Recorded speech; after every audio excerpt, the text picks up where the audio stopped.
വീഡിയോയിലൊക്കെ കണ്ടിട്ടുണ്ട് ഓസ്ട്രേലിയയിൽ കുപ്പികൾ കൊണ്ടുപോയി നമുക്ക് റീഫണ്ട് ചെയ്യാമെന്ന്. അപ്പോൾ ഞങ്ങൾ ഇതുവരെ ചെയ്തിട്ടില്ല, ഞങ്ങൾ ചെയ്യാൻ വേണ്ടി വന്നതാണ്. അവർക്ക് ക്ലെയിം ചെയ്ത റീഫണ്ട് ഇങ്ങനെയുണ്ട്. ഇതൊരു ആപ്പുണ്ട്, എന്തൊക്കെ ചെയ്യാമെന്ന് ഇവിടെ ഉണ്ട്.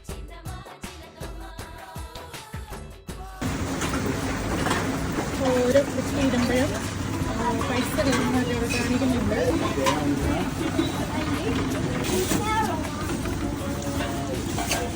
അപ്പോൾ നമുക്ക് ഇത് അത് പോയിട്ടുണ്ടെന്ന് തോന്നുന്നു. എന്താണോ മറ്റേ വെള്ളത്തിൻ്റെ അത് പോയിട്ടില്ല.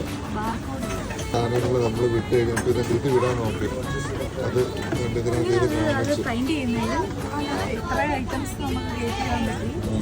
നമ്മുടെ നാട്ടിലെങ്ങനെയാണെന്നറിയോ, എന്തോ കുടുംബശ്രീക്ക് ആരെങ്ങാണ്ട് വന്നിട്ട് 50 രൂപ നമ്മൾ അങ്ങോട്ട് കൊടുത്തിട്ടാണ് കുപ്പി എടുത്തോണ്ട് പോകുന്നത്. അത് അവർക്ക് വാഷ് ചെയ്ത് ഭയങ്കര ഡിമാൻഡിലൊക്കെ അവർ വിൽക്കുവാണല്ലോ. ഇതൊക്കെ നോക്കുമ്പോൾ എന്ത് ഈസി